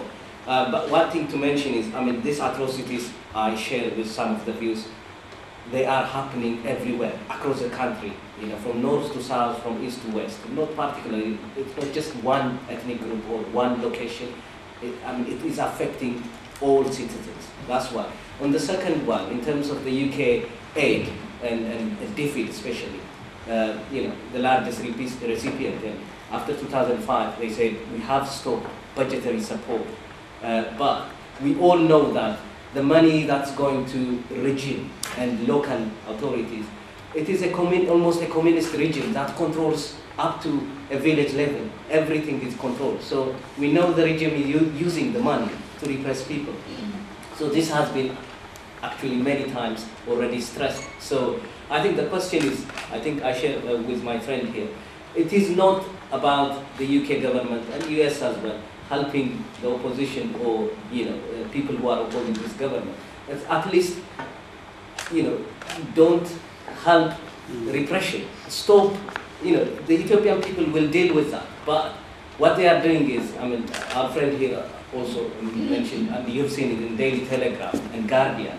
Now both governments, UK and US, are accused of perpetrating, with Ethiopian regime, all this displacement and forced, land grab and all that. So, I mean, in terms of Amnesty International and APPJ, what concrete campaigns or what concrete measures one could take really to, as it has been said, maybe to embargo, the officials. I mean, they are coming all over Europe and they are going to America and everywhere, but they have blood in their hands. So, not only stopping this, financing of atrocities and genocide, but also some kind of embargo on Ethiopian regime. How could that happen, and how could these establishments can help us? Thank you. Any other questions? I think one of you. Can you choose who you want to ask? Okay. Yeah, the last one. Yeah. Go ahead. Your name and. Thank you very much for all your presenters.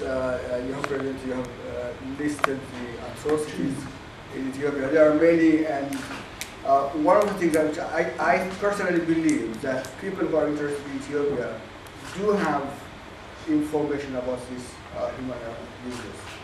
But the problem of policymakers in the United Kingdom and in the United States, I think, is based on two important points. One is mentioned by Sakatana, another from here. And the first one is that when people look into Ethiopia from far away, from Europe or from the United States, they see a disturbed neighborhood.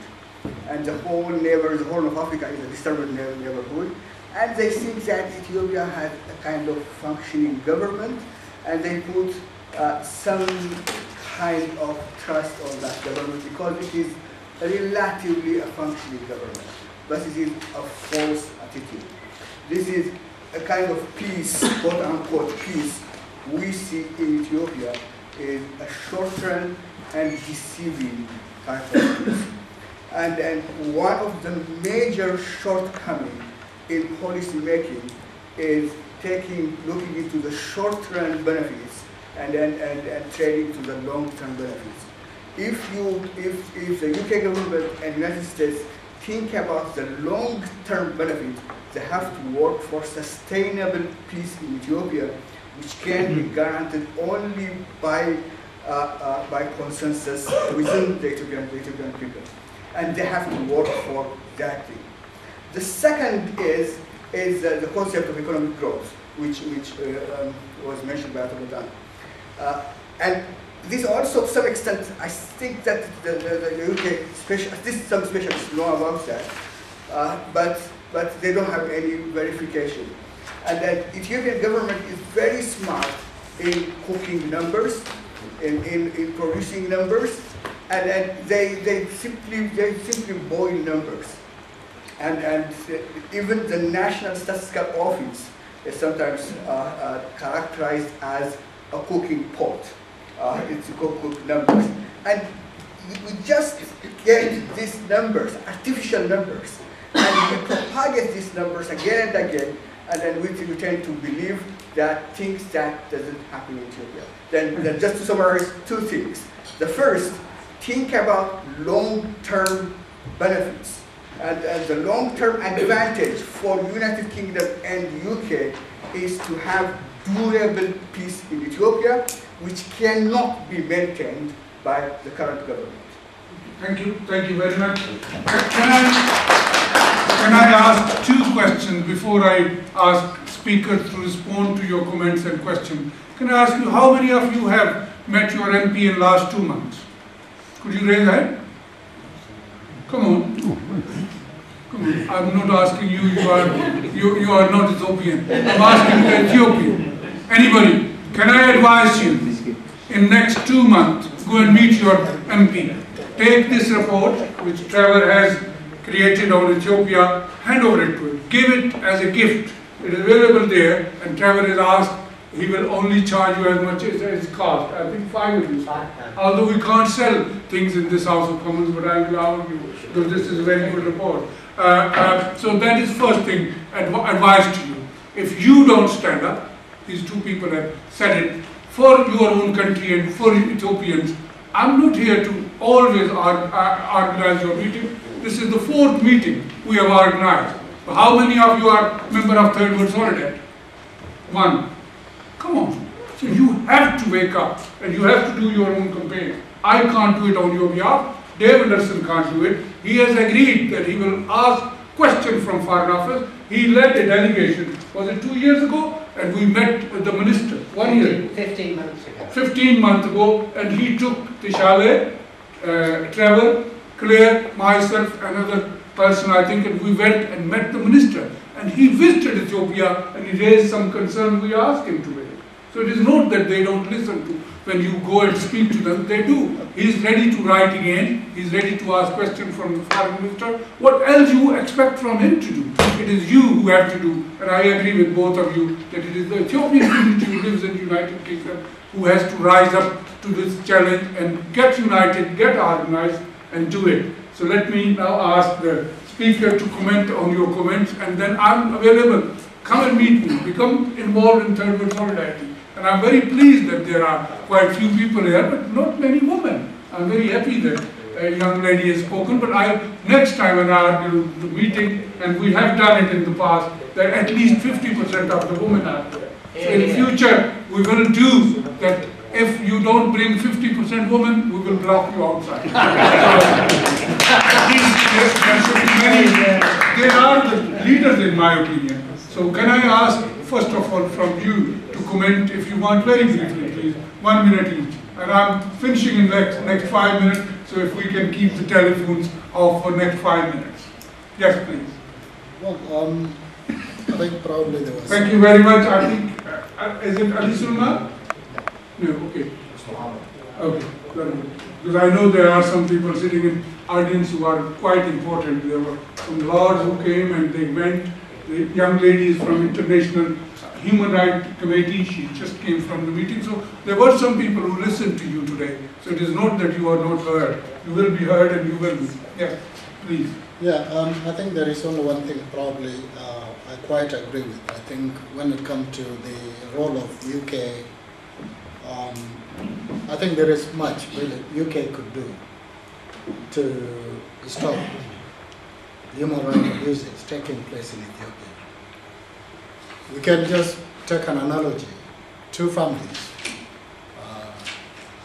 whom you are supporting with money, and if they misbehave within that house, definitely will have to stop that because they are relying on you. And I do believe 60% of the Ethiopian employees are being paid by foreign aid. And probably I would have loved to say something when I was back home. I used to work with the regional education office. And the policy by then was that the money that is given has to be spent based on the requirements of foreign agencies. But I think some years back, I remember there was a meeting in the Foreign Office where I participated, and this is no longer the case.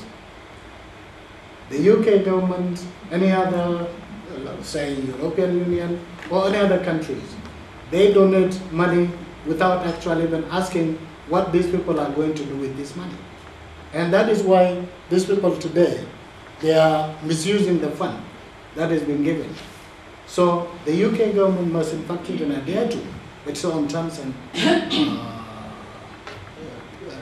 conditions to stop human rights violation taking place. I know I also used to work in Ethiopian Rehabilitation and Development Fund, which is fully funded by World Bank, IMF, European Union, and so forth. And that money has built a lot of schools, clinics, water points, But today, the Ethiopian government, all abandoning all those, is evicting these people away from the land, saying that there is no schools, there are no clinics, there are no waters where these people live, just simply to sell the land to foreign investors. Currently now the foreign investors themselves are abandoning because this is not a welfare program. The government was trying to just get money, but where does this money go?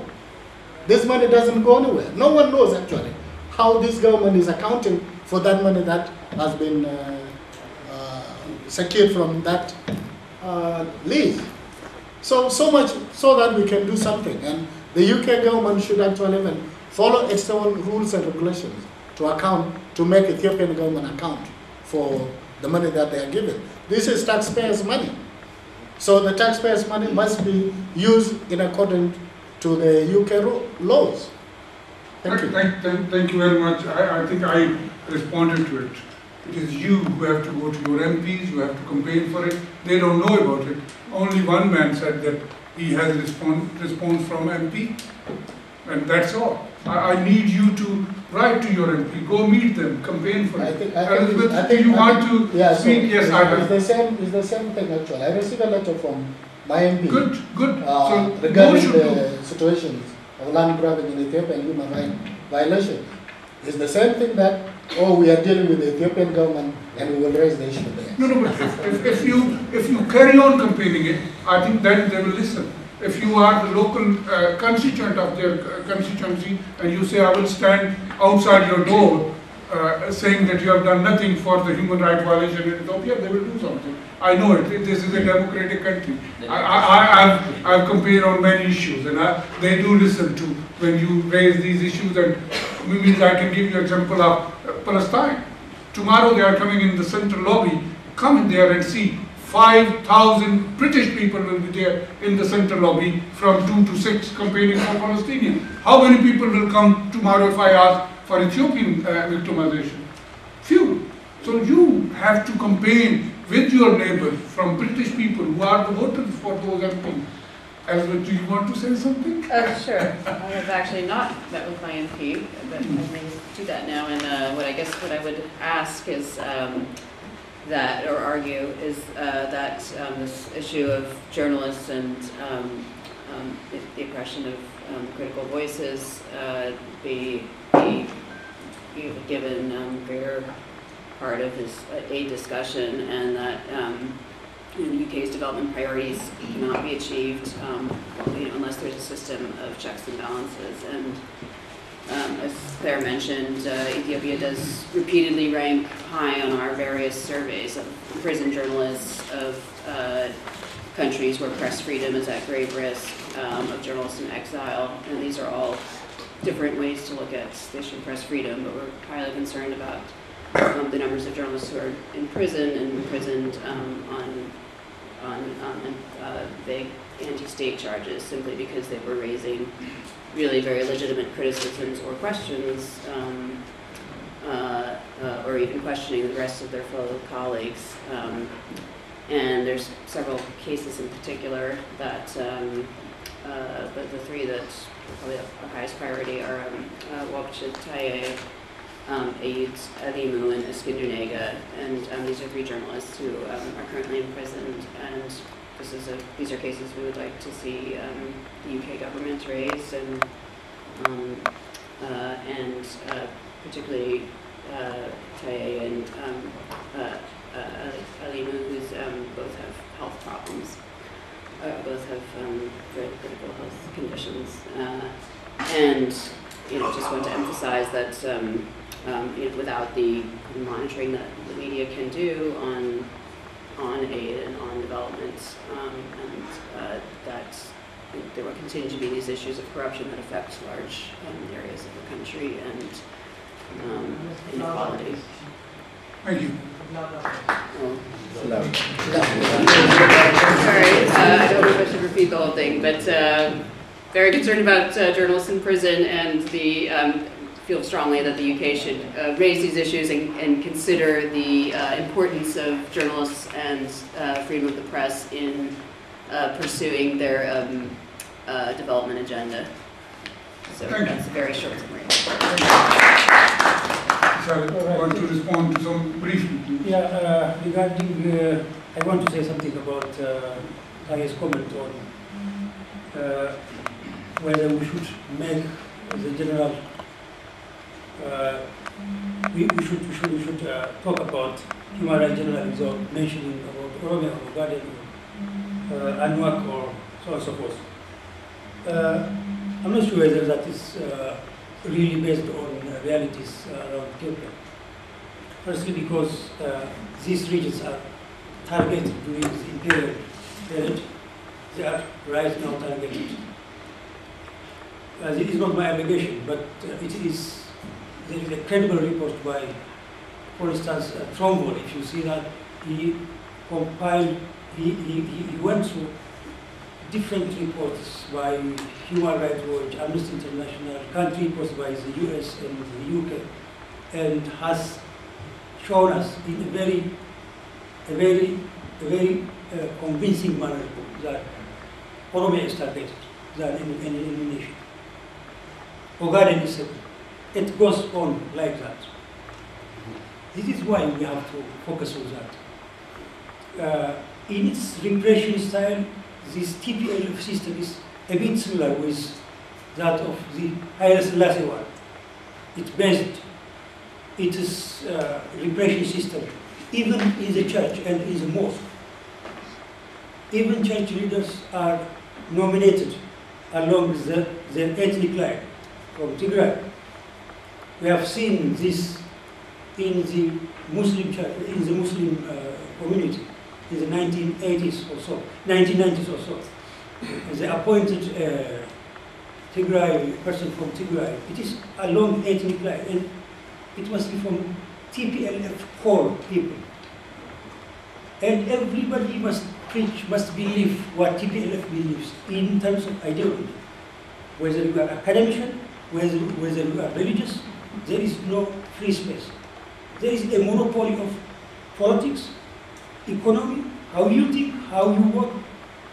You must behave like them. You must act like them. This is what they are creating. This is what they are creating.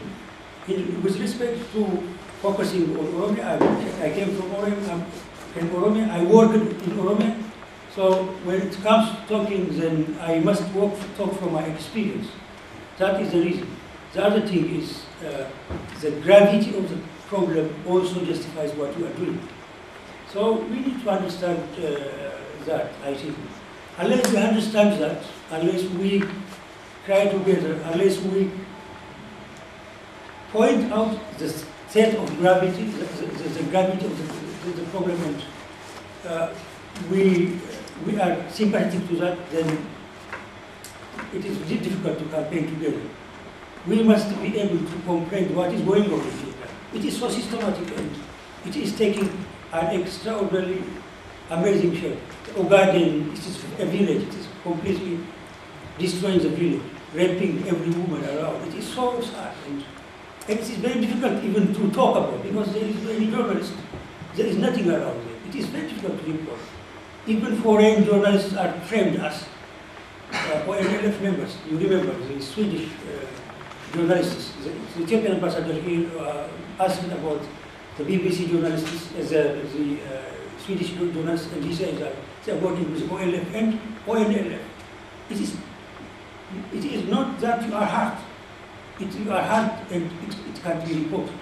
It's a problem. It is very grave in Oromia. That's why we focus on that. And it is justified. Everybody must focus on that. Because the gravity of repression in Oromia is very grave than the upper side, the north side of Ethiopia. That's why. They might have this already. Trevor. Thank you. I'm sorry we couldn't report on atrocities from every part of Ethiopia. I have written about the resettlement. It's on the Oromia Support Group website. There are three worries I have for the future in Ethiopia. One is the growth of Islamic fundamentalism. Previously we thought we were very safe because of the sort of Islam in Ethiopia is moderate Islam. But we saw what the Ethiopian government did in Somalia, and it basically created Al-Shabaab after its invasion at the end of 2006. That's my one concern. Two, the destruction of civil society in Ethiopia. There will be a vacuum after this government is destroyed. And for us to find something to fill that vacuum needs two things. It needs a strong civil society, which the British government should be supporting in Ethiopia. And two, if we're going to avoid the debacle that occurred in Libya, that occurred in Egypt, that occurred in Yugoslavia, then we have to talk to each other as members of the opposition. Now, Ato Taye and Dr. Belay, I have asked for invitations to come and speak to the Ethiopian community. So please, take those invitations on board. I want dialogue between the different opposition groups in Britain. If we don't have dialogue, if we don't have conversation, if we carry on with the same bickering between the Oromo group and the Ethiopian, basically Amhara groups, then we will get nowhere when this government falls to pieces. We've got to be talking to each other now. Thank you, Trevor. Before I ask Claire, do you want to say something on the comments? Thank you. Claire, first. Thank you. I might repeat a couple of things that Trevor said, because I think we agree on some of those points. Also, I was going to respond to that issue about what was mentioned and what wasn't, what was reported on and what wasn't. We all were supposed to have 10 minutes each, and of course in that time we can't even come close to covering the multiple human rights issues happening in Ethiopia now. But that's also the same in our work, not just in 10 minutes on a panel. I'm a one-person team, Trevor's a one-person organisation, more or less, Teshale is a one-person activist, and there really is a limit to how much we can do in the face of so many and such varied violations. And that's one of the reasons why I, in my work and with a lot of other people, highlight the civil society law, the Charities and Societies Proclamation, as a priority. Because human rights civil society in Ethiopia should be playing that role. That's what happens in other countries that have vibrant human rights civil societies, or any human rights civil society, of reporting on issues all around the country, bringing them to the attention of the media in that country, bringing doing advocacy to the government, and that isn't happening. And that's why it's so important that that law is amended and we prioritise it in our advocacy, both to the Ethiopian government and to donor governments as well, to raise, when we're asking them to raise issues with the Ethiopian government. Someone asked a question about whether we talk directly to the Ethiopian government, and as Amnesty International we do not have good relations with the government. Currently we're in a situation where they don't respond to our correspondence or attempts to contact them. We have had in the past, but as some of you will know, we were expelled last time we visited the country 18 months ago, and we haven't had any communications since then, other than on an opportunistic basis. But we do continue to send all of our reports and other documents to them, and we do continue to attempt to ask for meetings and dialogue and so on. The other question I wanted to respond to was from this gentleman here about what the UK government should do, because I think that's the most important thing given the context we're in this evening and the reason for holding the event here in the UK Parliament.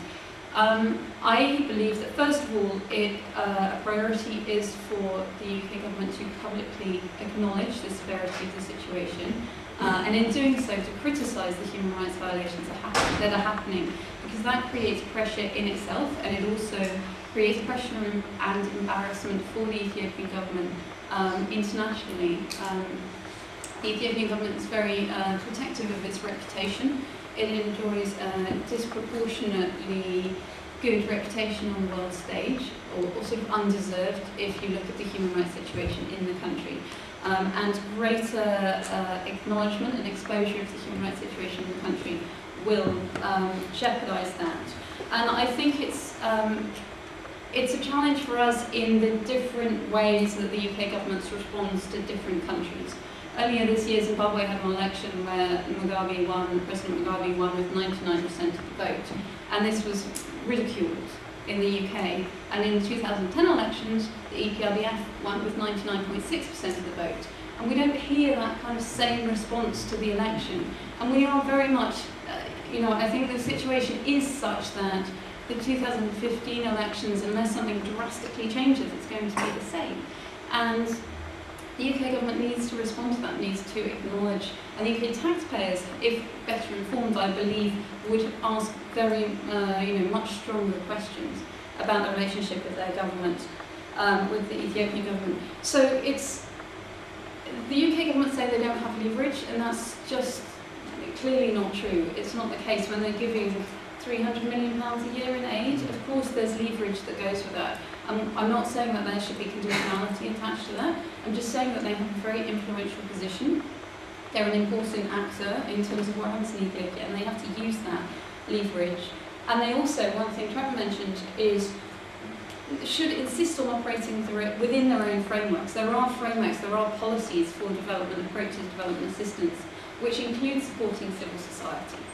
And they're allowing their own policies, they're allowing themselves to be restricted and to abuse their own policies, both under the UK policy but also as a member of the EU, where they also are required to support civil society.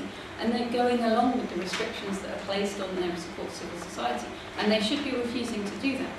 And the final point is they should be calling for investigations, proper, full, independent investigations, and not what they have done, which is where the Human Rights Watch, you might know, have published a couple of reports which directly implicate donor-funded programs and violations happening within donor-funded programs, in response to which the donors, including the UK, have done pseudo-investigations where they do not find evidence of human rights violations because they can't conduct a full impartial investigation, which they know well, if they leave Addis, they will be accompanied by a government minder, and the people who talk to them will face very serious risk of reprisal for having talked to them if they report anything negative or any human rights violations. So it's not possible for a proper investigation to take place, and yet they come out afterwards and say, we've conducted investigations, we found no evidence of human rights violation, which is disingenuous at best. And it's denying the stories of those victims of violations, and it's undermining the work that international human rights organisations are doing in the absence of local human rights organisations. One final thing, sorry, but thanks for the applause. I was going to do a quick promotion while I'm here. Amnesty International every year, over the holiday period at the end of the year, does something called the Letter Writing Marathon, where we feature 12 cases from around the world. And all of our amnesty officers, which is in about 50 countries working these cases. We have an Ethiopian journalist as one of the cases this year. Some people know of his case. It's Iskender Nega. Amnesty UK have already launched their activities. I saw today, they've already, this is amazing because it hasn't even started yet, got 20,000 signatures on the website, which I'm very delighted about. So go and look at that. And the next document coming soon is a public document. Someone asked a question about do we work at the UN very quickly. Yes, we do work at the UN a lot, and we also work at the African Commission a lot. We've had a lot of success with our advocacy at the African Commission, and that's continuing. Ethiopia is due to be considered under the UN's Universal Periodic Review, which is looking at all of the human rights treaty bodies, as they're called, the human rights treaties, in April, I think. And our submission will be a public document soon, which again has a very short word count, so we were restricted, but it covers a number of issues. Thank you very much, Claire, and I hope today's meeting has given you, Trevor and Claire, let me finish the meeting and then we will have a meeting. Can I say thank you very much for the main people who organized it, and let me tell you that Committee to Protect Journalists is based in New York. Yes. And she is representing in United Kingdom, so journalist issues can be raised not only in United Kingdom but in USA as well. I thank everybody for coming, particularly thank the organizers who have worked with me to organize this meeting, and I hope to see you soon. But I'm giving you